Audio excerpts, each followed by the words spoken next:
The Winter Olympics are here, and I'm so excited because I love watching them. But it also gives you an idea of how college admissions and financial aid and scholarships work.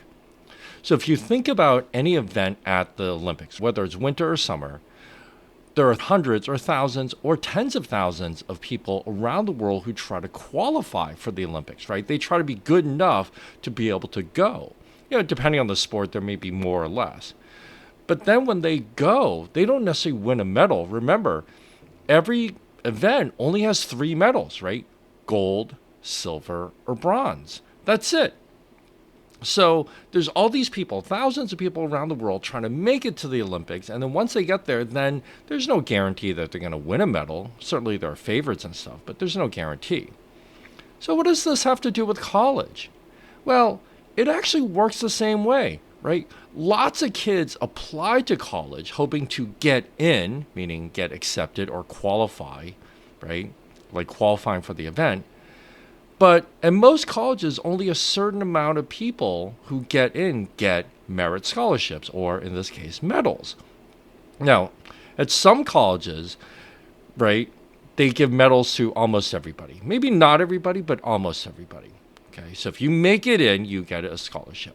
Okay, that would be like in the Olympics. If you made it to Olympics, you get a medal no matter whether you finish first or almost last. At other colleges, there's no medals at all, right? The reward is making it there to begin with. So like the Ivy Leagues and a lot of the top tier private schools don't give out merit scholarships, right? It's so hard to get in, but nobody gets a merit scholarship. So that'd be like no medals. But at most schools around the country, some proportion of students get medals and some don't.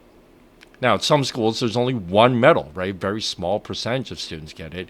In other schools, it might be 5 medals or whatever.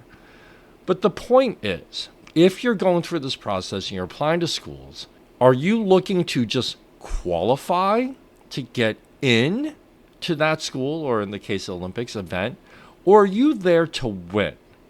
So most of the world, right, the way they think about this is, we hope our kid gets in, or I'm hoping that I get into blah, blah, blah school, and then I hope to get a scholarship.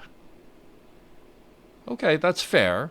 But I would argue that if money matters to you, because you're going to need help paying for college and can't afford to pay a sticker price, you have to look at what schools you will get a scholarship at, right? In other words, like you have to look at schools where you are in medal contention right from the get-go. And that might not be the school that you're originally aiming for. That might be a different school. But if you know ahead of time that you're probably going to be in medal contention, or scholarship contention, I should say, whatever, then the cost of the college is going to be a lot lower than if you try to get into a school that offers either very few or no medals at all, meaning very few or no scholarships at all. The whole world is built around trying to get in. I'm saying you should look at this differently and find out where you can qualify for a medal. Anyway, I hope that's helpful. I hope you're enjoying the Winter Olympics. I personally love it because I get to see sports that I don't normally see, like bobsled and luge and downhill skiing and some of these things that just aren't on TV normally, or at least not when I watch anyway.